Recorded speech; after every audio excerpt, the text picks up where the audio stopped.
మహాగణుడైన యేసయ్య నామానికి మహిమ కలుగునుగాక. ఈ లైవ్ చూస్తున్న మీ అందరికీ ప్రభువైన యేసుక్రీస్తు నామంలో వందనాలు తెలియజేస్తూ ఉన్నాను. బాగున్నారా?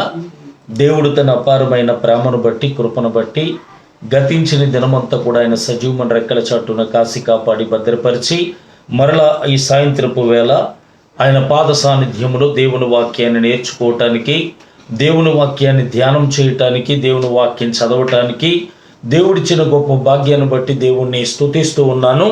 ప్రభునందు ప్రియులరా, మీ పనులను ముగించుకొని బైబిల్ పట్టుకొని లైవ్లో పాలుపంపులు పొందాలని ప్రభు పేరిట మీకు మనవి చేస్తూ ఉన్నాను. దేవుడు ఈరోజు ఒక నూతనమైన అంశాన్ని మన ముందు పెట్టబోతూ ఉన్నారు. దాని పేరు దేవుణ్ణి వెతుకుట.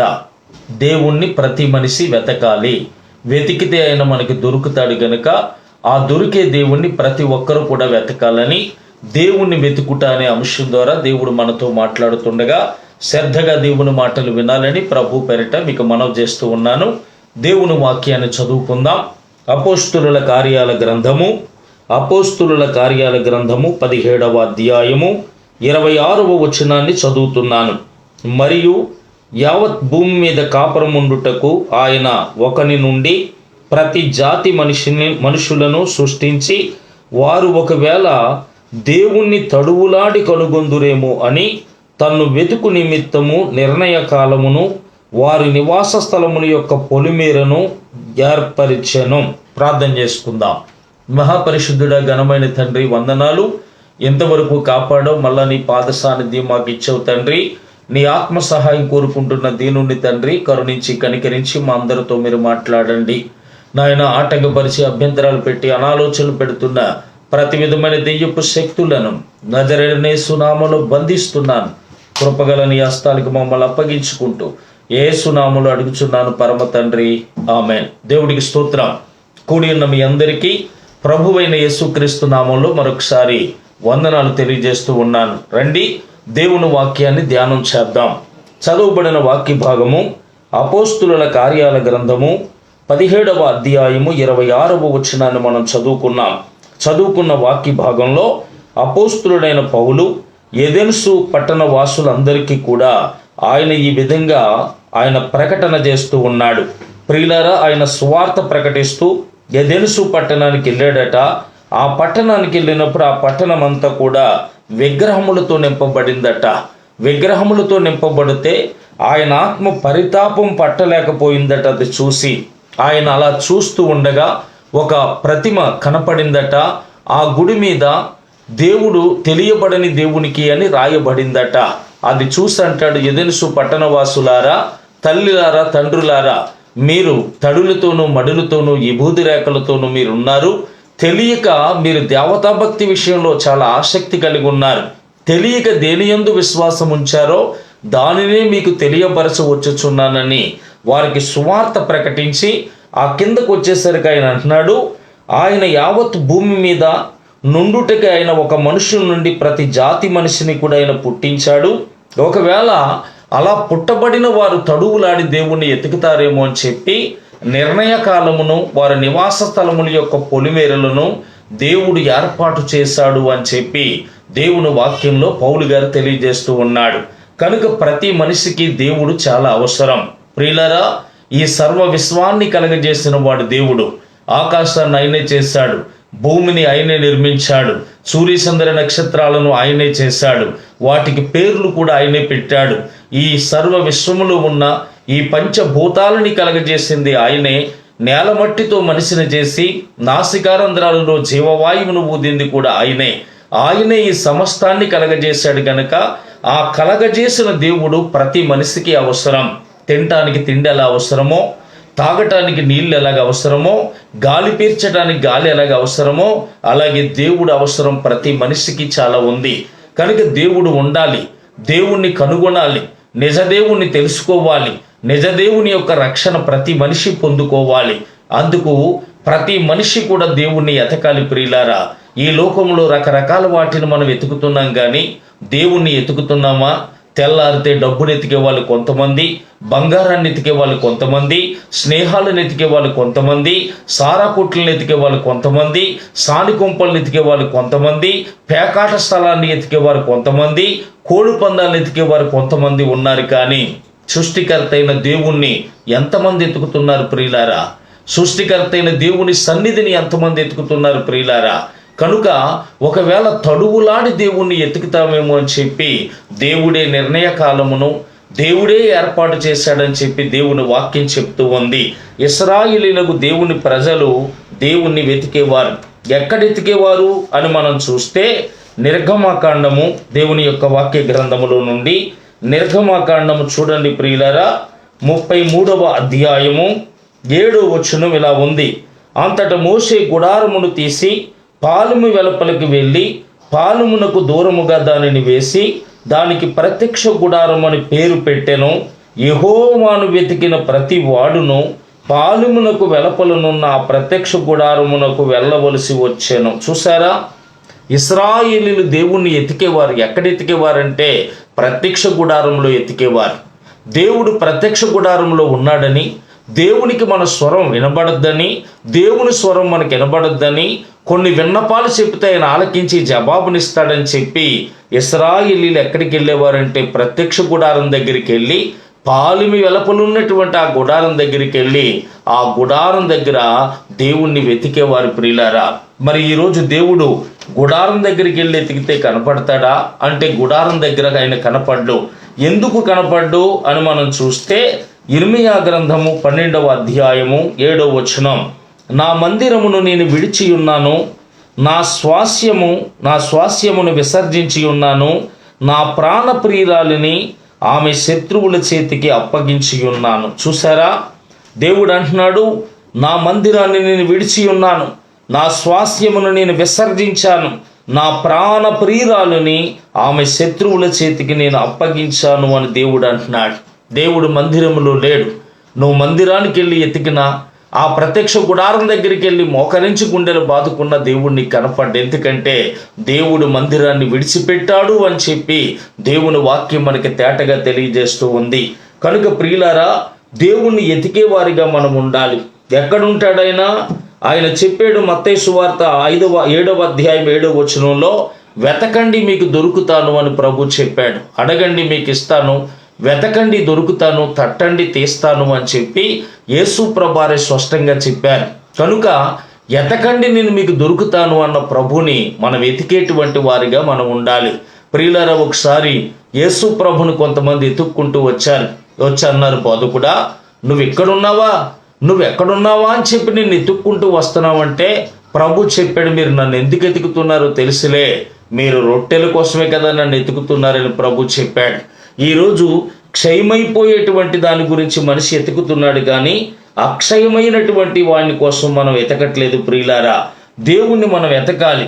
దేవుణ్ణి ఎతకటం వల్ల మనకు ఉపయోగం ఏంటి, దేవుణ్ణి ఎతికితే మనకు కలిసి వచ్చేదేంటి అని మనం చూస్తే, ఎందుకు దేవుణ్ణి ఎతకాలి, దేవుణ్ణి ఎతకటం వల్ల మనకు ప్రయోజనం ఏంటి అని మనం చూస్తే దేవుని వాక్యం ఎలా చెప్తుంది. చూడండి, సామెతల గ్రంథము 8వ అధ్యాయం 35వ వచనం, నన్ను కనుగొను వాడు జీవమును కనుగొనును, యెహోవా కటాక్షము వానికి కలుగును, నన్ను కనుగొనని వాడు తనకే హాని చేసుకొనును, నా యందు అసహ్యపడు వారందరూ మరణమును స్నేహించెదరు. చూసారా, ప్రభు చెప్తున్నాడు, నన్ను కనుగొనువాడు జీవమును కనుగొనును, నన్ను కనుగొనని వాడు మరణమును స్నేహించును అని ప్రభు చెప్తున్నాడు. కనుక ప్రభుని మనం వెతికితేనట జీవం మనకు కలుగుతుంది అని చెప్పి దేవుని వాక్యం మనకి తేటగా తెలియజేస్తూ ఉంది. ప్రియులారా, మరణము నుంచి తప్పించబడి జీవములోనికి మనం ప్రవేశించాలంటే ఆ జీవాత్ముడైనటువంటి దేవుణ్ణి మనం వెతికే వారిగా ఉండాలి. ఈ లోకములో మనం చేయబడ్డాం, మట్టిలోంచి తీయబడ్డాం గనక మట్టైన శరీరం మట్టికి వెళ్ళిపోద్ది, ఆత్మ దాన్ని దయచేసిన దేవుని యొద్దకి వెళ్ళాలి. ప్రియులారా, దేవుని యొద్దకు ఎలాగెళ్తుంది అంటే ఈ లోకములో మనం జీవించేది 70-80 సంవత్సరాలు మాత్రమే మనం జీవిస్తాం. ఆ తర్వాత ఆయాసము దుఃఖకరమే. ఆ తర్వాత ప్రతి ఒక్కరు కూడా మరణం అయిపోతారు. అయితే ప్రియులారా, దేవుని నమ్ముకొని దేవుణ్ణి కనుగొని దేవుని సంపాదించుకున్నటువంటి వాడు ఆత్మ యుగ యుగాలు పరలోకములో ఆ జీవాత్ముడైన యేసు ప్రభు పాదాల దగ్గర యుగ యుగాలు ఆయన స్తుతిస్తూ జీవిస్తుంది. దేవుణ్ణి కనుగొనని వాడి యొక్క ఆత్మ నిత్య నరకానికి వెళ్ళి యుగ యుగాలు కాలిపోతుంది. అది రెండవ మరణము అంది బైబిలు. ఆ రెండో మరణమును తప్పించబడి జీవములోనికి మనం ప్రవేశించాలంటే ప్రభువును మనం వెతకాలి. అందుకే ప్రభు చెప్తున్నాడు, నన్ను కనుగొనువాడు జీవమును కనుగొంటాడు అని ప్రభు చెప్తున్నాడు. ఆ జీవాన్ని మనం కనుగొనాలి అంటే ప్రభువుని మనం వెతికేటువంటి వారిగా ఉండాలని దేవుని వాక్యం మనకి తేటగా తెలియజేస్తూ ఉంది. అందుకే రోమాపత్రిక 6వ అధ్యాయము 23వ వచనంలో అపోస్తులుడైన పౌలు రోమా సంఘానికి రాస్తూ ఇలా తెలియజేశాడు, యాలయనగా పాపం వలన వచ్చే జీతము మరణము, అయితే దేవుని కృపావరము మన ప్రభువైన క్రీస్తు యేసునందు నిత్య జీవము. చూసారా ఏమండి, పాపం వల్ల వచ్చే జీతం మరణమట, అయితే దేవుని కృపావరం ఏంటో తెలుసా? మన ప్రభువైన యేసుక్రీస్తునందు నిత్య జీవము, నిత్య జీవము అని ప్రభు చెప్తున్నాడు. అలాగే యోహాను శుభవార్త చూడండి ప్రియులారా, యోహాను శుభవార్త బైబిల్ గ్రంథములో నుండి మనం చూస్తే యోహాను శుభవార్త 5వ అధ్యాయము చూడండి. ప్రతి ఒక్కరు వాక్యాన్ని తెరిచి 5వ అధ్యాయం 24వ వచనం ఇలాగ రాయబడింది ప్రియులారా.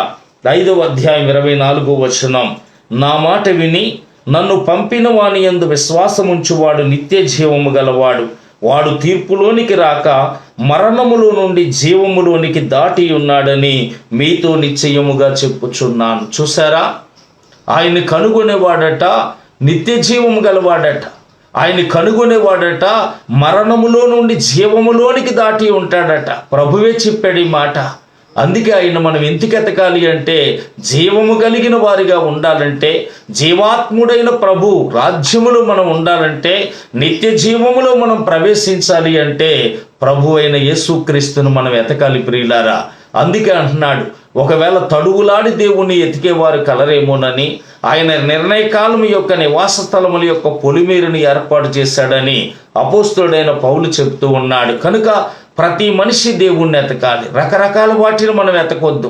నిత్య జీవాన్ని ఇచ్చేటువంటి ఆ ముక్తి ప్రదాత అయినటువంటి యేసుక్రీస్తు ప్రభుని మనం ఎతికేటువంటి వారిగా ఉండాలి. అయితే ఆయన్ని ఎలా ఎతకాలి, ఎలా ఎతికితే ఆయన్ని మనం కనుగొంటాం అని మనం చూస్తే చూడండి ప్రియులారా, యోబు గ్రంథం 8వ అధ్యాయం 5వ వచనం, నీవు జాగ్రత్తగా దేవుణ్ణి ఎతికిన ఎడల, సర్వశక్తుడకు దేవుణ్ణి బ్రతిమాలుకొనిన ఎడల, నీవు పవిత్రుడవై యథార్థవంతుడవైన ఎడల నిశ్చయముగా ఆయన నీ యందు శ్రద్ధ నిలిపి నీ నీతికి తగినట్లుగా నీ నివాస స్థలమును వర్ధలింప చెయ్యును.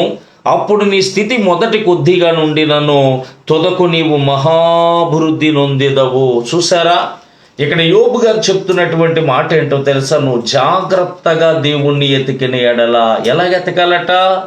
జాగ్రత్తగా ఎతకాలట.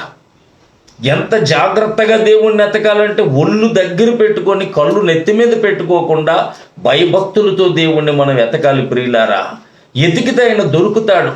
ఆయన దొరకాలి అంటే నువ్వు వెతకాలి. ఎలా వెతకాలి అంటే జాగ్రత్తగా దేవుణ్ణి వెతకాలి అని చెప్పి దేవుని వాక్యం మనకి తేటగా తెలియజేస్తుంది. ప్రియులారా, వెండిని ఎతికినట్లుగా ఎతకాలట, బంగారాన్ని, దాసపడిన బంగారాన్ని ఎతికినట్లుగా మనం వెతకాలట. ఏమండి, వెండిని వెతికినట్లుగా, బంగారాన్ని ఎతికినట్లుగా ప్రభువుని ఎతికితే ఆయన మనకి దొరుకుతాడు అని చెప్పి దేవుని వాక్యం మనకి తేటగా తెలియజేస్తూ ఉంది. సామెతల గ్రంథము 8వ అధ్యాయము చూడండి ప్రియులరా, సామెతల గ్రంథము 8వ అధ్యాయంలో మనం చూస్తే 17వ వచనం ఇలా ఉంది, నన్ను ప్రేమించువారు నేను ప్రేమించుచున్నాను, నన్ను జాగ్రత్తగా వెతుకువారు నన్ను కనుగొందురు. చూసారా, ప్రభు చెప్తున్నాడు, నన్ను ప్రేమించు వారిని నేను ప్రేమిస్తున్నాను, నన్ను జాగ్రత్తగా వెతికే వారికి నేను దొరుకుతాను, నన్ను కనుగొంటారు వాళ్ళని చెప్పి యేసు ప్రభు చెప్తున్నాడు. కనుక ఆయన మనం ఎలాగెతకాలి అంటే చాలా జాగ్రత్తగా ప్రభును మనం ఎతకాలి. జాగ్రత్తగా ప్రభుని ఎతికితే ప్రభు మనకి దొరుకుతాడు ప్రియులారా. పరిశుద్ధ బైబిల్ వాక్యంలోంచి పరమగీతాల గ్రంథము 3వ అధ్యాయంలో ఇలా ఉంది, రాత్రి వేళ పరుండి నేను నా ప్రాణప్రియుణ్ణి వెతికినను అతను కనబడక ఉండెను. ఏమండి, రాత్రి వేళ పడుకొని దేవుణ్ణి ఎతికిందట. నువ్వు పడుకొని ఎతికితే దేవుడు దొరకడు. రాత్రి వేళ పడుకొని ఎతికిందట కానీ ఆయన దొరకలేదట. పట్టణంలోకి వెళ్ళి ఎతికిందట, దొరకలేదట. వీధులంపడే ఎతికిందట, ఆయన దొరకలేదట. మార్గాలలో వెతికిందట, ఆయన దొరకలేదట. ఆయన ఈదులంపడే ఉండేవాడు కాదండి. ఈదికి 2-3 చాలామంది కనపడతారు నీకు. అలాంటి వాళ్ళు ఎక్కడికి తీసుకెళ్ళలేరు. ఏమండి, ఉన్న చోటే ఉంటారు కానీ వాళ్ళ నిత్య జీవంలోనికి నిన్ను నడిపించలేరు. కనుక ప్రియులారా, ఎతికినా కానీ దొరకలేదట. ఎందుకంటే వాక్యం చెప్తుంది, ఆయన స్వరము వీధులలో వినబడదు. స్వరమే వినబడలేనప్పుడు మనిషి వీధుల్లో ఎలా కనపడతాడు నీకు? కనుక ఆయన పడుకొని ఎతికిందట, ఆయన దొరకలేదట. పట్టణంలోకి వెళ్ళి ఎతికిందట, దొరకలేదట. మార్గాల్లో వెతికిందట, దొరకలేదట. సంత వీధుల్లో ఎతికిందట, దొరకలేదట. ప్రియులరా, మరొక చోట ఇలా రాయబడింది. 6వ అధ్యాయంలో 5వ అధ్యాయంలో ఇలాగ రాయబడింది. ప్రియులారా, నేను నిద్రించితేనే కానీ నా మనసు మేలుకొని ఉండెను. ఏమండి, నేను నిద్రిస్తున్నాను కానీ నా మనసు మేలుకొని ఉంది. నా ప్రియుని స్వరము నాకు వినబడ్డది కానీ నేను లెగలేదు. నేను లేచేసరికి ఆయన వెళ్ళిపోయాడు. తర్వాత నేను ఎంత వెతికినా ఆయన నాకు దొరకలేదు అని చెప్తుంది. నేను ఎంత ఎతికినా దొరకలేదు. తర్వాత కొంచెం లోపలికి వెళ్ళగా కావలి కాసేవారు నన్ను కొట్టి గాయపరిచారు అని చెప్తుంది. ఆ తర్వాత నా ప్రియుడు ధవలవర్ణుడు, రత్నవర్ణుడు అని సాక్ష్యాలు చెప్తూ ఉంది. కానీ ఏమి ప్రయోజనం చెప్పండి? కనుక ఆయన వీధులలో కనపడడు. ఏమండి, ఆయన మార్గాలలో కనపడడు. మరి ఆయన ఎలాగెతకాలి అంటే చాలా జాగ్రత్తగా మనం వెతికితే ఆయన మనకు దొరుకుతాడట. కనుక వెండిని వెతికినట్లుగా, దాసబడిన బంగారాన్ని ఎతికినట్లుగా మనం జాగ్రత్తగా పరిశీలనగా ఎతికినప్పుడు ఆ సర్వవిశ్వ నిర్మాణకుడైనటువంటి దేవుణ్ణి మనం కనుగొంటాం. ఆయన మనకు కనపడతాడు అని చెప్పి ప్రభు పేరిట నీకు నేను మనవి చేస్తూ ఉన్నాను ప్రియులారా. కనుక ఆయన్ని జాగ్రత్తగా ఎతకాలి. తర్వాత ఆయన్ని ఎలాగెతకాలి అని మనం చూస్తే ద్వితీయోపదేశ కాండము చూడండి ప్రియులారా, 4వ అధ్యాయము. ద్వితీయోపదేశ కాండము 4వ అధ్యాయము చూడండి. వాక్యంలో నుండి 29వ వచనం ఇలా ఉంది. అయితే అక్కడ నుండి నీ దేవుడైన యెహోవాను మీరు వెతికిన ఎడల నీ పూర్ణ హృదయముతోనూ పూర్ణ ఆత్మతోనూ వెతికినప్పుడు ఆయన నీకు ప్రత్యక్షమగును. చూసారా, ఆయన రెండవదిగా ఎలాగెతకాలి అంటే, నీ దేవుడైన యెహోవాని నువ్వు వెతకాలి అనుకుంటే, దేవుడైన యెహోవా నీకు కనబడాలి అనుకుంటే, దేవుడైన యెహోవా స్వరమును వినాలి అనుకుంటే, దేవుడైన యెహోవాకి నీ విన్నపాలు వినిపించాలి అనుకుంటే నువ్వు ఆయన ఎలాగెతకాలో తెలుసా? పూర్ణ హృదయముతో పూర్ణ ఆత్మతో దేవుణ్ణి మనం వెతకాలట.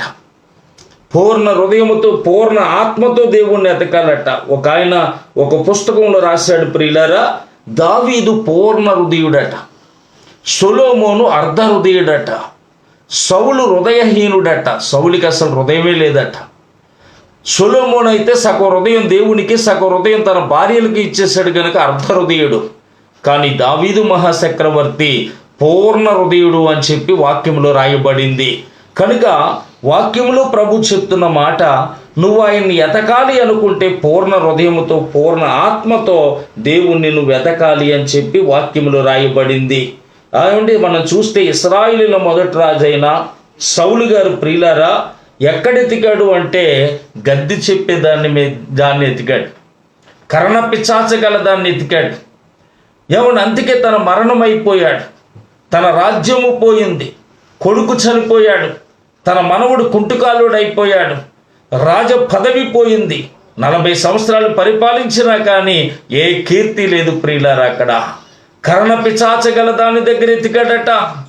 దినవృత్తాంతాల మొదటి గ్రంథం 10వ అధ్యాయము 13వ వచనాన్ని మీరు చదివితే అక్కడ ఆ మాటలు రాయబడ్డాయి ప్రియులారా. ఈరోజు కూడా చాలామంది పూర్ణ హృదయముతో పూర్ణ ఆత్మతో దేవుణ్ణి ఎతకకుండా గద్దెలను ఎతికే వాళ్ళు చాలామంది ఉన్నారు. వాస్తులు చూపించుకోవటానికి సిద్ధాంతులు ఎతికే వారు చాలామంది ఉన్నారు. యంత్రాలను మంత్రాలను తెచ్చుకొని ప్రియులారా ఇంట్లో పెట్టుకునేటువంటి వారు చాలామంది ఉన్నారు. కానీ వారి స్థితి మాత్రం మారదు ప్రియులారా. మన స్థితిని మార్చేవాడు దేవుడు, మన బ్రతుకును మార్చేవాడు దేవుడు, మన పాపాలు క్షమించేవాడు దేవుడు, మనకు పరలోకం ఇచ్చేవాడు దేవుడు, అక్కడికి తీసుకెళ్లేవాడు కూడా దేవుడే. కనుక నువ్వు పూర్ణ హృదయంతో ఎతకాలి. ఒకవేళ సిద్ధాంతిని ఎతికే వనుక వాడు వస్తాడు, ఆ గోడ తీయమంటాడు, ఈ కిటికీ తీయమంటాడు, ఈ గుమ్మం తీయమంటాడు, ఆ తలుపులు తీయమంటాడే కానీ వారు ఎదవాన్ని బతుకు మార్చుకోమని ఎవడో చెప్పడం. పరమ సిద్ధాంత అయిన యేసు ప్రభువును వెతికితే ఆయన అంటాడు, నీ బతుకు మార్చుకోరా ముందు అంటాడు. మన బ్రతుకు మారిపోగానే, ఈ ఇల్లు మారిపోగానే మనం ఉండే ఇల్లంతా కూడా మారిపోద్దు ప్రియులారా. కనుక మనం ఎలాగ ఎతకాలి అంటే గద్దెల మీద మనం ఎతకూడదు. ఏమండి, మనం ప్రియులారా వాస్తులు చూసే వారిని ఎతకూడదు, లేకపోతే మంత్రాలు తంత్రాలు చేసే వారిని మనం ఎతకూడదు. కానీ సృష్టికర్త అయినటువంటి దేవుణ్ణి మాత్రమే పూర్ణ హృదయముతో పూర్ణ ఆత్మతో దేవుణ్ణి మనం వెతికితేనట ఆయన మనకు ప్రత్యక్షమగుతాడు అని చెప్పి దేవుని వాక్యం చెప్తుంది. 4వ కీర్తన 2వ వచనంలో 4వ కీర్తన 2వ వచనంలో ప్రభు ఇలా మాట్లాడతాడు ప్రియులారా. చూడండి, నరులారా ఎంతకాలము నా గౌరవాన్ని అవమానంగా మారుస్తారు. చూసారా, ప్రభు అంటున్నాడు 4వ కీర్తన 2వ వచనంలో, నరులారా ఎంతకాలం నా గౌరవాన్ని అవమానంగా మార్చెదరు, ఎంతకాలం వ్యర్థమైన దానిని ప్రేమించెదరు, ఎంతకాలం అబద్ధమైన వాటిని వెతుకుతారు, ఎంతకాలం అబద్ధమైన వాటిని వెతుకుతారు, ఎంతకాలం ఏమండి వ్యర్థమైన వాటిని చూస్తారు, వ్యర్థంగా ప్రేమిస్తారు, అబద్ధమైన వాటిని ఎందుకెతుకుతున్నారు మీరు, నా గౌరవాన్ని అవమానంగా మార్చకండి అని ప్రభు చెప్తున్నాడు ప్రియులారా. అలాంటి వాటిని మనం వెతకూడదు, కానీ దేవుడైన యెహోవాను మనం వెతకాలి. ఎలాగెతకాలి అంటే పూర్ణ హృదయంతో ఎతకాలి ప్రియులారా. మరియా సమాధుల్లో యేసు ప్రభుని ఎతికింది. ఏమన్నా, అందుకే దేవదూతలు చెప్పిన ఏమనో తెలుసా, మీరు సజీవుడైన వాడిని సమాధుల్లో ఎందుకు ఎతుకుతున్నారు? నీ దేవుడు సమాధుల్లో ఉండే దేవుడు కాదు, సజీవుడైన దేవుడు. ఆ సజీవుడైన దేవుణ్ణి సమాధుల్లో ఎందుకు ఎతుకుతున్నారని అక్కడ దేవుడు ఆ దూత ద్వారా మాట్లాడినట్టుగా మనం చూస్తున్నాం. కనుక సమాధుల్లో మనం ఎతకూడదు ప్రియులారా. మనం ఎక్కడ చూసినా వాస్తులు చూసే వారిని ఎతకూడదు, గద్దెలు చెప్పించుకునే వారిని ఎతకూడదు, సోది చెప్పే వారిని ఎతకూడదు. కానీ సృష్టికర్త అయిన దేవుణ్ణట పూర్ణ హృదయముతో పూర్ణ ఆత్మతో ఎతికితే ఆయన మనకు ప్రత్యక్షమవుతాడట. కనుక 1 జాగ్రత్తగా వెతకాలి. 2 మనం చూస్తే ప్రియులారా, 2వదిగా మనం చూస్తే పూర్ణ హృదయముతో పూర్ణ ఆత్మతో దేవుణ్ణి మనం వెతకాలి. 3వదిగా ఎలాగ ఎతకాలి అని మనం చూస్తే చూడండి, కీర్తనల గ్రంథము 14వ కీర్తన 4వ వచనం 2వ వచనం ఇలాగ ఉంది, వివేకము కలిగి దేవుని ఎతుకు వారి కలరేమోనని యెహోవా ఆకాశములో నుండి చూసి నరులను పరిశీలించాను. చూసారా, 3వదిగా ఎలాగ ఎతకాలంటే వివేకము కలిగి ఎతకాలట. వివేకము కావాలి. ఈరోజు ఎంతమంది వివేకం కలిగి ఉన్నారు? ఎంతమందికి వివేకం ఉంది? చాలామంది అవివేకులుగా మార్చబడుతున్నారు, వివేకము లేని వారిగా ఉన్నారు ప్రియులారా. ఒక ఆయన ఇల్లు కొనుక్కున్నాడట. ఇల్లు కొనుక్కొని ప్రియులారా అక్కడ ఇంటికాడే ఒక గదిలో పుట్టను కూడా పెట్టుకొని ఆ పుట్టలో ఉన్న పాముకి పాలు పోస్తున్నాడట. రోజు ఆ పామును పూజిస్తున్నాడట. అలా పూజిస్తూ ఉండగా ఒకరోజు 3 కొడుకులు అతనికి, 3 పడుకొని ఉండగా ప్రియులారా ఒక అర్ధరాత్రి వేళ కొడుకు అన్నాడట, నాన్న నన్ను ఏదో కుట్టింది అన్నాడట. నన్ను ఏదో కుట్టిందంటే నాగేంద్రుడు దండం పెట్టుకుని పడుకోరా, ఏం పర్వాలేదు అన్నాడట. పడుకున్నాడట. 2వ వాడికి వాంతులు అవుతున్నాయట. అరే అని చెప్పి ఆ పుట్ట దగ్గరికి వెళ్ళి అది బొట్టు తెచ్చి పెట్టి ఆయన పడుకోబెట్టాడట. 3వ వాడు కళ్ళు తిరిగి పడిపోయాడట. ఆడుకుని పాలయ్యి పట్టించి ఆయన పడుకోబెట్టాడట. ఉదయం లేచేసరికి 3 కొడుకులు చనిపోయారట. కారణం ఏంటి అంటే, ఏ పామునైతే పాలేసి పెంచాడో, ఏ పామునైతే దేవుడిగా కొలిచాడో, ఏ పామునైతే ఇంట్లో పెట్టుకున్నాడో ఆ పామే అతన్ని చంపేసింది ప్రియులారా. ఆ పామే తన కుటుంబాన్ని నాశనం చేసేసింది ప్రియులారా. కనుక ఇససర్పాలను మనం ఇంట్లో పెట్టుకోకూడదు, ఇససర్పాల చుట్టూ మనం తిరగకూడదండి. 3 కొడుకులు చనిపోయారు. అతను అంటాడు, నేను ఎంత అవివేకిని అంటాడు. కనుక గమనించండి, వివేకం అనేది ప్రతి ఒక్కరికి కావాలి. యేసు ప్రభు చెప్పిన మాట, పాములు వలె వివేకులు, పావురు వలె నిష్కపటులై ఉండండి అని ప్రభు చెప్పాడు. కనుక దేవుణ్ణి ఎలా వెతకాలి అంటే వివేకం కలిగి ఎతకాలి. వివేకం కలిగి ఎతకాలి. వివేకం అనేది మనకు కావాలి. వివేకం అనేది మనకు ఎలాగొస్తుంది అని మనం చూస్తే యోబు గ్రంథములో 28వ అధ్యాయము 28వ వచనంలో ఇలాగ రాయబడింది ప్రియులారా. 28:28 మరియు యెహోవా యందలి భయభక్తులే జ్ఞానమనియు దుష్టత్వము విడిచుటయే వివేకమనియు ఆయన నరులకు సెలవిచ్చెను. చూసారా, యెహోవా యందలి భయభక్తులే జ్ఞానమట, దుష్టత్వం విడిచిపెట్టుటే వివేకం అట. ఈరోజు మనుషులకి వివేకం లేకపోవటం గల కారణం దుష్టత్వాన్ని, దుష్ట బుద్ధిని విడిచిపెట్టలేకపోతున్నారు. ఆ దుష్టత్వాన్ని విడిచిపెట్టాలి, దుష్ట బుద్ధుల్ని విడిచిపెట్టాలి. 9వ కీర్తన 17వ వచనంలో ఇలా రాయబడింది, దుష్టులందరూ కూడా పాతాళానికి పోతారట. దుష్టులందరూ పాతాళానికి వెళ్ళిపోతారు. ధనవంతుడు పాతాళానికి వెళ్ళిపోయాడు. అగ్ని ఆరదు, పురుగు సావదు అక్కడ. అందుకనే దుష్టత్వాన్ని మనం విడిచిపెట్టాలి. గారుడి సిమోనుతో ప్రభు అంటాడు, అక్కడ ఫిలిప్ అంటాడు, ఏమండి అక్కడ దైవజనుడు ఏమంటాడో తెలుసా? నువ్వు ఘోరమైన దుష్టత్వంలో, దుర్నీతి బంధకాల్లో ఉన్నావని మాకు కనబడుతుంది. చాలా మనుషులు ఈరోజు ఎక్కడున్నారో తెలుసా? ఘోరమైన దుష్టత్వంలో ఉన్నారు, దుర్నీతి బంధకాల్లో ఉండిపోయారు ప్రియులారా.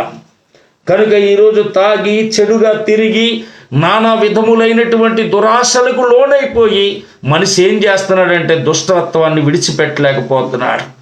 ఆ దుష్టత్వాన్ని విడిచిపెట్టాలి. దుష్టత్వం విడిచిపెట్టుటే వివేకము అని చెప్పి దేవుని వాక్యం మనకి తేటగా తెలియజేస్తూ ఉంది.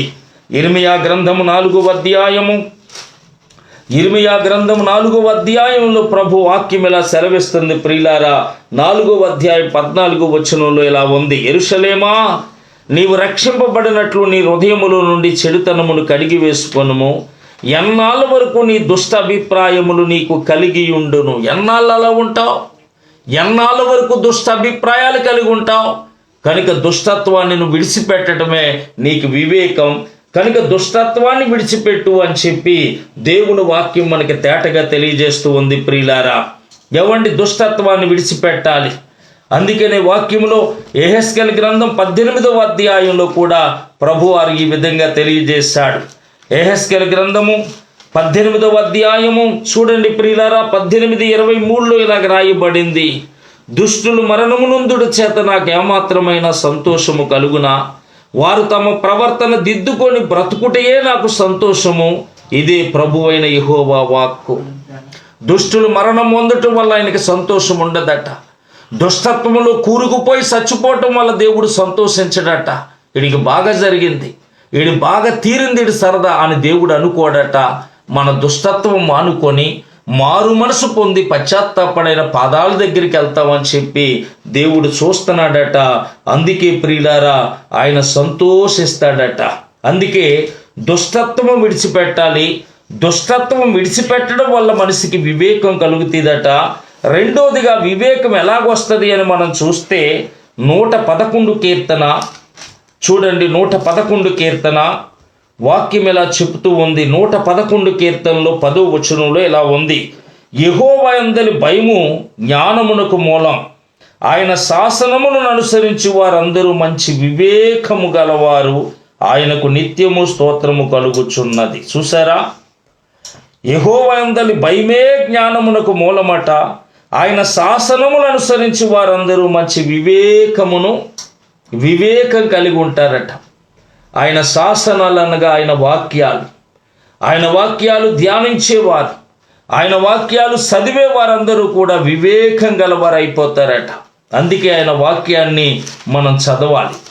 వాక్యాన్ని తరచుగా మనం చదువుతూ ఉంటే మనకు మంచి వివేకం వచ్చేస్తుంది. ఈరోజు చాలామందికి వివేకం లేదు.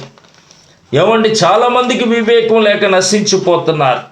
ఎలా చదవాలైన వాక్యము అని మనం చూస్తే చూడండి ప్రియులారా, 34 యెషయా గ్రంథం 16వ వచనం ఇలా ఉంది, యెహోవా గ్రంథమును పరిశీలించి చదువుకొనుడి, ఆ జంతువులలో ఏదియు లేక ఉండదు, దేని జతపక్షి దాని యొద్ద ఉండక మానదు. చూసారా, యెహోవా గ్రంథమునట పరిశీలనగా చదువుకోవాలట. పరిశీలనగా చాలా పరిశీలించి చదవాలి. ఈ వచనాన్ని దేవుడు ఎందుకు ఇలాగ అన్నాడు, ఈ వచనం ఎక్కడి నుంచి ఎక్కడి దాకా చెప్పబడింది అనేది మనం చూసుకోవాలి. చాలామందికి వారికి నచ్చిన మాట తీసేసుకొని దేవుడు ఇలాగ అన్నాడు అంటారు చాలామంది. కానీ ఏ సందర్భంలో దేవుడు అన్నాడు, అక్కడ ఎవరికైనా బోధిస్తున్నాడు అనేది పరిశీలనగా మనం చదువుకోవాలట. తర్వాత ఆయన వాక్యం ఎలా చదవాలి అంటే దీవారాత్రము చదవాలట. 1వ కీర్తన 1వ వచనంలో, యెహోవా ధర్మశాస్త్రమందు ఆనందించుచు దేవారాత్రము దాన్ని చదువువాడు, దాన్ని ధ్యానించువాడు ధన్యుడట. దేవారాత్రము చదవాలట, పరిశీలనగా చదవాలి. రెండవదిగా ఆనందిస్తూ చదవాలి, ఏడుస్తూ చదవకూడదు. దేవుని వాక్యం ముందు ఆనందిస్తూ చదవాలి, ఆనందం కావాలి. దేవుని వాక్యంలో చాలా ఆనందం ఉందండి. ఒక ఆయన దేవుని వాక్యం చదువుతూ నిత్యము కూడా స్తోత్రం స్తోత్రం స్తోత్రం స్తోత్రం అనేవాడట. ఆ పాస్టర్ గారికి చాలా అభ్యంతరం వచ్చేసిందట. ఎలాగైతే వాక్యం చెప్పడం చాలా కష్టమే అని చెప్పి, ఎందుకురా అత్తమాను స్తోత్రం స్తోత్రం అంటావు, నవ్వుకుంటావంటే, దేవుని వాక్యమును చదువుతుంటే ఆయన చేసిన అద్భుతాలు, ఆశ్చర్యకార్యాలు, సూచక్రియలు, మహత్కార్యాలు చూస్తుంటే నాకు ఆనందించగా మానలేకపోతున్నాను అన్నాడట. ఆ బైబిల్ తీసేసుకొని చరిత్ర గ్రంథాన్ని చేతిలో పెట్టాడట. అప్పుడు అతను అలా తిరిగేస్తున్నాడు, ఇలా తిరిగేస్తున్నాడు, అలా తిరిగేస్తున్నాడు, ఏం అర్థం అవ్వట్లేదు. అర్థం అవ్వకపోయేసరికి పాస్టర్ గారు అనుకున్నారు, భలే పని చేశానులేండి, భలే ఆపు చేశాను అనుకున్నాడు. ఒకసారి ఆ గ్రంథాన్ని మూసి కింద పెట్టి దేవానికి స్తోత్రం అన్నాడట ఆనందిస్తూ. పాస్టర్ గారు అన్నారు, రే బైబిల్లో సూచక్రియలు ఉన్నాయి, మహత్కార్యాలు ఉన్నాయి, ఆయన చేసే అద్భుతాలు ఉన్నాయి కనుక ఆనందించో మంచిది, కేకలేసో మంచిది, కానీ చరిత్ర గ్రంథంలో నీకేం కనపడిందిరా అంటే, అదేంటి పాస్టర్ గారు, పసుపుకు మహాసముద్రం సముద్రాలన్నిటిలోకి కూడా పెద్దది, లోతైనది అని రాయబడింది, అందుకే నేను ఆనందిస్తున్నాను, అందుకే సంతోషిస్తున్నాను అన్నాడట. అరే పసుపుకు మహాసముద్రం సముద్రాలన్నిటిలోకి పెద్దది, లోతైనదైతే అందుకు నువ్వెందుకు ఆనందించాలరా, అందుకెందుకు సంతోషించాలంటే, ఆయన మీకా గ్రంథంలో ఏమన్నాడండి, నీ పాపములు అగాధ సముద్రంలో పాడేశానన్నాడు కదా. నా దేవుడు నా పాపాలు పాడేసిన సముద్రం ఈ పసుపుకు మహాసముద్రమే, అందుకే ఆనందిస్తున్నాను అన్నాడట. చూసారా, దేవుని వాక్యం చదువుతున్నప్పుడు నీకు ఆనందం ఉందా? దేవుని వాక్యం చదువుతున్నప్పుడు నీకు సంతోషం ఉందా? దేవుని వాక్యం చదువుతున్నప్పుడు నీ మనసులో ఆహ్లాదకరమైన పరిస్థితి ఉందా? ఒక్కసారి ఆలోచించు. ఆనందిస్తూ చదవాలి. ఏవండి, దేవారాత్రము చదవాలి, ఆనందిస్తూ పరిశీలనగా చదవాలి, ఆనందిస్తూ చదవాలి, దీవారాత్రము చదవాలి. ప్రతిరోజు దేవుని వాక్యాన్ని నువ్వు చదువుతూనే ఉండాలి. అలాగే ఎంతకాలం చదవాలండి అని మనం చూస్తే, ద్వితీయోపదేశకాండము 17వ అధ్యాయము, ద్వితీయోపదేశకాండము 17వ అధ్యాయములో ఇలా రాయబడింది ప్రియులారా. 17వ అధ్యాయము చూడండి ప్రియులారా, 20వ వచనం ఇలా ఉంది. ఏమండి, తన రాజ్యమందు తానును తన కుమారులను ఇశ్రాయేలు మధ్యను దీర్ఘాయుషమంతులగుటకై తాను తన సహోదరుల మీద గర్వించి ఈ ధర్మమును విడిచిపెట్టి కుడికి కాని ఎడముకు కాని తాను తొలగకుండునట్లు తన దేవుడైన యెహోవాకు భయపడి ఈ ధర్మశాస్త్ర వాక్యములను, ఈ కట్టడలను అనుసరించి నడవ నేర్చుకొనుటకు అతడు తాను బ్రతుకు దినములన్నిటను ఆ గ్రంథమును చదవవలెను. చూసారా, ఎప్పుడు దాకా చదవాలట? బ్రతికి దినాలన్నీ చదవాలట, బ్రతికినంతకాలం చదవాలట, పరిశీలనగా చదవాలట, ఆనందిస్తూ చదవాలట, దేవారాత్రము చదవాలట. 4వదిగా బ్రతికినంత కాలం ఆ గ్రంథాన్ని చదువుకోవాలి. ఈ లోకంలో చాలా చెత్త చెత్త పుస్తకాలు ఉన్నాయి, అవన్నీ చదువుతావు ఎందుకు? నీ జీవితం పాడు చేసుకోవటానికి, నీ జీవితం పతనమైపోవటానికి ఎందుకు? నీ జీవితాన్ని బాగు చేసేది, భవిష్యత్తును నిలబెట్టేది, భారాతి కాలం బ్రతికించేది, పరలోక రాజ్యములో నిన్ను ప్రవేశపెట్టేది దేవుని యొక్క వాక్యమే ప్రియులారా. భక్తుడు అంటాడు, నీ వాక్యము నన్ను బ్రతికించుచున్నది, నా బాధలలో అదే నాకు నెమ్మదినిస్తుంది. నీ వాక్యము నా త్రోవకు, నా పాదములకు దీపమును, నా త్రోవకు వెలుగై ఉన్నది. దేవుని వాక్యం వెలుగండి, పాదాలకు వెలుగండి. నువ్వు నడిసే మార్గంలో ముళ్ళు ఉన్నాయో, గొప్పులు ఉన్నాయో, గోతులు ఉన్నాయో, రోతలు ఉన్నాయో చూపించేది దేవుని వాక్యమే. అది చూడకపోతే నువ్వు రోతల్లో నడుస్తావు, గొప్పుల్లో నడుస్తావు, గోతుల్లో నడుస్తావు, నానా విధమైన చండాలమైన ప్రదేశమందు నువ్వు నడుస్తావు. అలా కాకుండా దేవుని వాక్యాన్ని చదవాలి, దేవుని వాక్యం ఆనందిస్తూ చదవాలి, దేవుని వాక్యం దేవారాత్రము చదవాలి, దేవుని వాక్యాన్ని బ్రతికినంత కాలం చదవాలి. ప్రియులారా, దొంగలు, నరహంతకులు, వ్యభిచారులు ఈరోజు ఆ వాక్యం చదువుకొని మారిపోయారు మంచి వాళ్ళగా. వారి భవిష్యత్తు ఆశీర్వాదకరంగా మలచబడింది కనుక దేవుని వాక్యముందు అశ్రద్ధ లేకుండా నువ్వు శ్రద్ధగా చదువుకోవాలని ప్రభు పేరిట నీకు మనవి చేస్తూ ఉన్నాను. చూడండి, ఆమోసు గ్రంథము ఎందుకు చదవాలి అని మనం చూస్తే, ఆమోసు గ్రంథము దేవుని యొక్క వాక్య భాగంలో రాబోయే కాలంలో ఉన్నట వాక్యము కరువైపోతుందట. ఆమోసు గ్రంథం 8వ అధ్యాయం 11వ వచనం. రాబోవు దినములలో దేశములో నేను క్షామం పుట్టింతును, అది అన్నపానములు లేకపోవుట చేత కలుగు క్షామము కాక యెహోవా మాట వినకపోవుట వలన కలుగు క్షామముగా ఉండెను. ఇదే యెహోవా వాక్కు. కాబట్టి జనులు యెహోవా మాట వెతుకుటకై ఈ సముద్రము నుండి ఆ సముద్రం వరకు, ఉత్తర దిక్కు నుండి తూర్పు దిక్కు వరకు సంచరించుదురు గాని అది వారికి దొరకదు. చూసారా, దేవుని వాక్యం దొరకకుండా ఉండిపోయేటువంటి కాలం ఒకటి వస్తుందట. కనుక ప్రియులారా, దేవుణ్ణి మనం ఆ వాక్యమును ఆనందంగా చదవాలి. ఒకానొక టైంలో దేవుని వాక్యం దొరకదట. అందుకే ఒకరోజు సండే స్కూల్ టీచర్ ఏడుస్తున్నాడట. ఏడుస్తుంటే ఎందుకు ఏడుస్తున్నారండి అని అడిగితే, రాబోయే రోజుల్లో దేవుని వాక్యం దొరకదరా, ప్రజలు మోర్చెళ్ళిపోతారా, సముద్రాలు దాటెళ్తారా, తూర్పు నుంచి పడమటి వరకు తిరిగిన వాక్యము దొరకదరా, కరువైపోతుందిరా అని చెప్తే ఒక కుర్రోడు అన్నాడట, నేను మత్తయి సువార్త కంఠస్థ చేస్తానండి. రెండో వాడు అన్నాడట, నేను మార్కు సువార్త కంఠస్థ చేస్తానండి. మూడో వాడు అన్నాడట, నేను లూకా సువార్త కంఠస్థ చేస్తానండి. నాలుగో వాడు, నేను యోహాను సువార్త కంఠస్థ చేస్తానండి అన్నాడట. కనుక దేవుని వాక్యమును కంఠస్థ చెయ్యాలి. కనుక దేవుణ్ణి ఎలా వెతకాలి? దేవుణ్ణి ఎతుకుతారేమోనన్న నిర్ణయకాలమును నివాస స్థలముల యొక్క పొలిమేరుని ఏర్పాటు చేస్తాడు. సృష్టికర్త అయినటువంటి దేవుణ్ణి మనం వెతకాలి. ఎతికితే ఏంటి ఉపయోగం అంటే, ఎతకటం వల్ల జీవం మనకు కలుగుతుంది. తర్వాత ఆయన ఎలా ఎతకాలి అంటే జాగ్రత్తగా ఎతకాలి. తర్వాత పూర్ణ హృదయముతో పూర్ణ ఆత్మతో ఎతకాలి. మూడోదిగా వివేకముతో దేవుణ్ణి ఎతకాలి. వివేకం ఎలాగొస్తుందంటే, దేవుని యందు భయభక్తులు కలిగి దుష్టత్వమును విడిచిపెట్టడం వల్ల వివేకం, దేవుని వాక్యమును చదువుకోవటం వల్ల వివేకం వస్తుంది. కనుక వివేకంతో దేవుణ్ణి నువ్వు వెతికితే ఆయన నీకు కనపడతాడు. ఇంకా ఆయన్ని ఎలాగ ఎతకాలి అనేది రేపు సాయంత్రం దేవుని వాక్యం నుంచి మనం ధ్యానం చేద్దాం. ఈ మాటలు దేవుడు దీవించునుగాక. ఆమెన్. ప్రార్థన చేస్తాను. మహాపరిశుద్ధుడా, ఘనమైన తండ్రి, నీకు వందనాలు ప్రభా. ఎంతవరకు ఎత్తబడి నీ మాటలు అందరి హృదయంలో ఫలభరితంగా మార్చండి. మరికొన్ని విషయాలు రేపు మాకు నేర్పించండి. ఈ రాత్రి మమ్మల్ని దర్శించండి, కాపాడండి, కృప చూపండి. యేసు నామములో అడుగుచున్నాను పరమ తండ్రి. ఆమెన్. సర్వశక్తుడైన యేసయ్య కృప నిత్యము మనకి తోడైయుండునుగాక. ఆమెన్. ప్రియులారా, వాక్యం విన్నారు. ఆత్మీయంగా మీరు బలపడితే ఫోన్ చేయండి, మెసేజ్ పెట్టండి. మా ఫోన్ నెంబర్ 88515177. మరొక నెంబర్ 88515277. ఈ పరిచర్య అనేక మందికి షేర్ చేయండి, అనేక మందికి పరిచయం చేయండి. దైవ ప్రేమ మినిస్ట్రీస్ అఫీషియల్ అనే మా యూట్యూబ్ ఛానల్ని సబ్స్క్రైబ్ చేసుకోనండి. అనేక మంది చేత సబ్స్క్రైబ్ చేయించండి. ఆత్మీయంగా మీరు బలపడితే మీ సహకారాన్ని అందించండి. రేపు రాత్రి మళ్ళీ కొన్ని విషయాలు మనం ధ్యానం చేద్దాం. అంతవరకు దేవుని కృప మనకి నిత్యము తోడై ఉండునుగాక. ఆమెన్. వందనాలండి.